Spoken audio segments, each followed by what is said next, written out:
This lecture is about one of the most important reactions in organic synthesis, the Diels Alder reaction. In a Diels Alder reaction, a conjugated diene, that is, pi sigma pi, and a dienophile, which is an alkene or alkyne, combine to form a cyclohexene from the alkene, or 1,4-cyclohexadiene from the alkyne. Note that the process occurs in a concerted manner, that is, all the electrons appear to flow simultaneously from one pi bond to the next. In addition, 3 new bonds are formed: 2 sigma bonds between carbons 1 and 5, 4 and 6, and a new pi bond between carbons 2 and 3.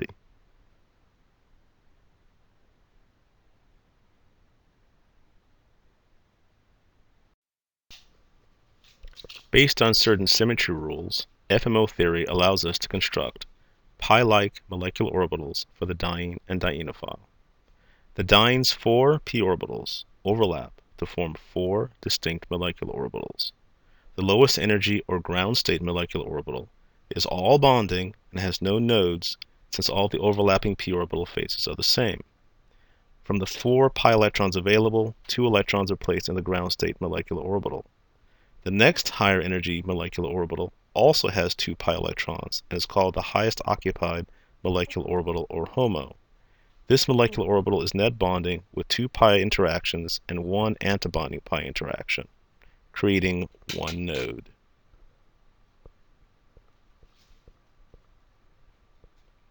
Just above the HOMO, with no electrons, is the lowest unoccupied molecular orbital, or LUMO, with 2 nodes. The LUMO is net antibonding. The highest energy molecular orbital has 3 nodes. Only the HOMO and LUMO are the frontier molecular orbitals that we will use to explain the Diels Alder reaction.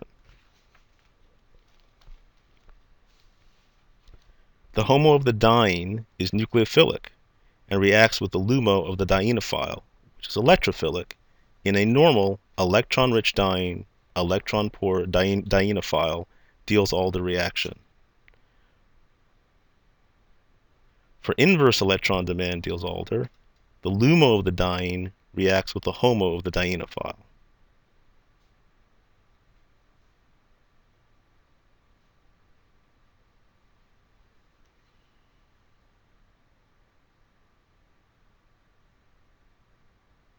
In this situation, the diene is electron poor and the HOMO is electron rich.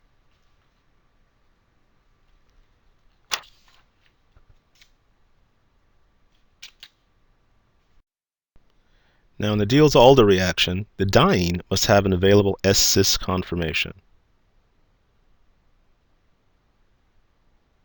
Note that in the S-cis conformation, the double bonds are both pointing in the same direction. Looks like a C. But if you have 2 bulky groups attached to the termini of the diene, they will collide, forcing the groups to rotate away from each other and return to the S-trans conformation, which is no good for the Diels Alder reaction. Cyclic S-cis dienes react faster than the corresponding acyclic S-cis diene because the conformation that is desirable is locked. Dienes react fastest with electron donating groups like oxygen or nitrogen attached directly to C double bond C. Dienophiles react fastest with electron withdrawing groups like C double bond O, NO2, C triple bond N directly attached to C double bond C. Now if you put an electron withdrawing group on the diene and an electron donating group on the dienophile, you get what is known as an inverse electron demand Diels Alder, or IEDDA. This works just fine. In the Diels Alder reaction, the major kinetic product is endo. In the reaction shown, the Cn points under the larger ring, away from the bridge. That's endo, the major product.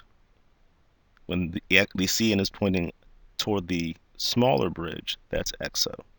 According to FMO theory, the HOMO of the diene interacts with the LUMO of the dienophile. The orbital phases combine to form the sigma bonds, but there's also a secondary orbital overlap between C triple bond N and the back lobes of the HOMO, which lowers the activation energy and makes the reaction faster. You can also call these sticky orbitals.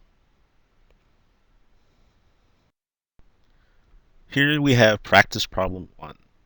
Predict the major product of each of the following reactions. If no reaction occurs, explain. Note, for the Diels Alder reaction, the major product is always assumed to be the major kinetic product unless stated otherwise. So here are some considerations. Make sure that your diene can be S-cis. Also, if you're going to form a bicyclic structure, make sure that that's the endo product.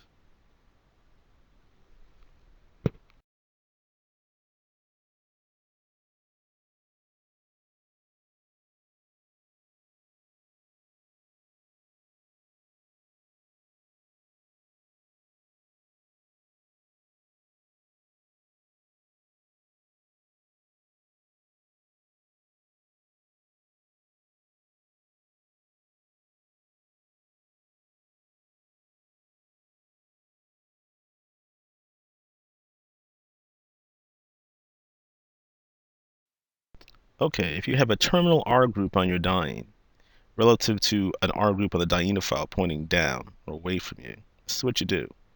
When the R diene is pointing inward, cis in the double bond, it will be up or trans to the R dienophile in the product. If the R diene is pointing outward, trans in the double bond, then it will be down or cis to the R dienophile in the product. The opposite is true when the R dienophile is pointing up. So in the first case, the R diene group is pointing in, therefore it will be up or trans to the R dienophile. In the second case, the R diene group is pointing outward, so when it reacts, it will be pointing down or cis to the R dienophile group.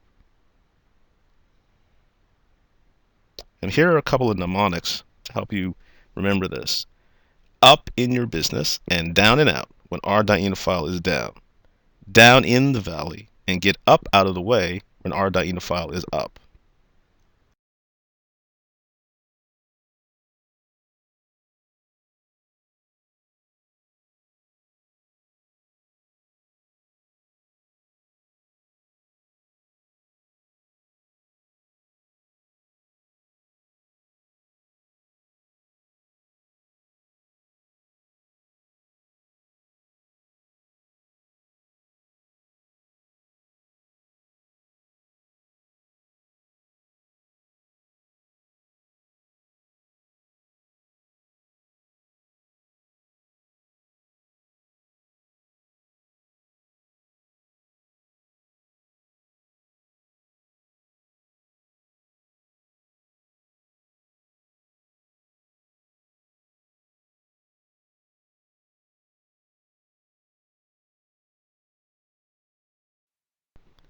Practice problem 2.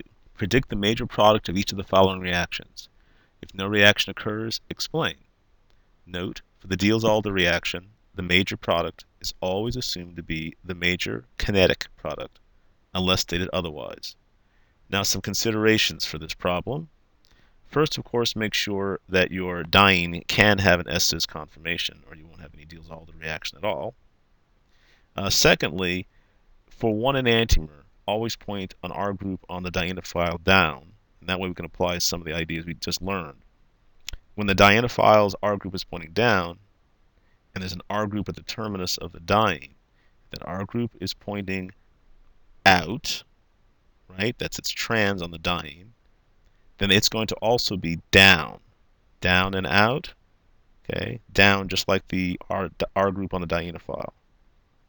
If the R group on the diene is pointing in, okay, it's cis in the diene, then it's going to be pointing up, okay, up in your business. So it's going to be trans to the downward pointing R group in the dienophile.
Okay, now let's look at the regioselectivity of the Diels Alder reaction.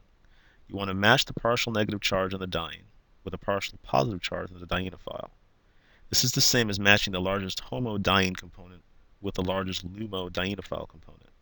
So you can see if the R group is terminal, the partial negative charge is at the end of the diene, reacting with the partial positive charge on the dienophile, forming mostly what's called the orthoadduct, where R and Z are next to each other.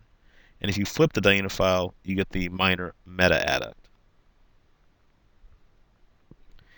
When the R group is in position 2, then the partial negative charge and the largest HOMO component is at position 1. And when it reacts with the dienophile, the major product is the so-called para-adduct, where R and Z are across from each other. If you flip the dienophile, then you get the minor product known as the meta-adduct. Let's look at some examples of regioselectivity in the Diels Alder reaction.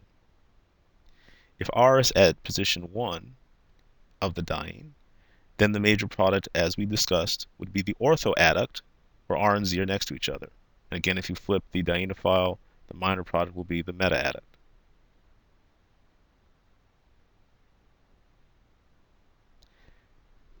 Data confirms this, and we see that as long as the R group is an electron releasing group, such as O or N, then you're going to get 100% of the orthoadduct. However, if it's a weakly electron releasing group, such as a methyl group, then the regioselectivity is diminished. When the R group is moved to the second position, then as we would expect, the major product will be the para-adduct, and the minor product will be the meta-adduct.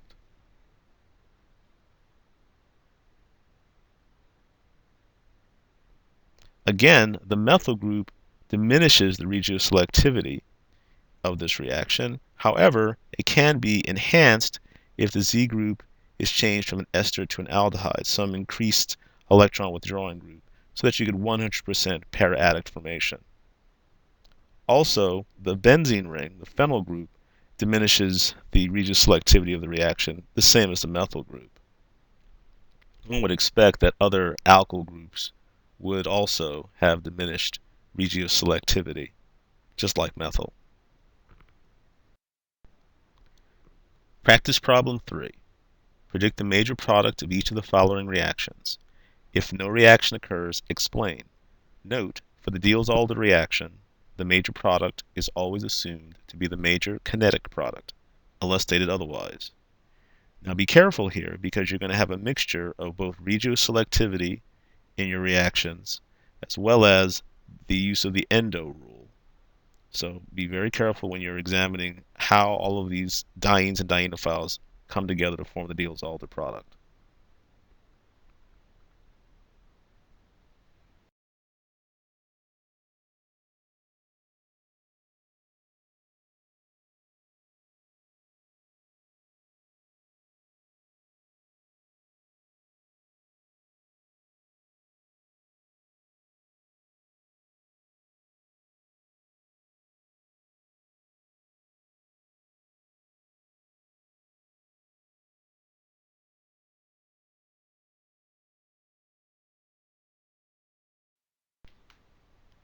The Diels Alder reaction can be reversed. This is known as a retro-Diels Alder reaction.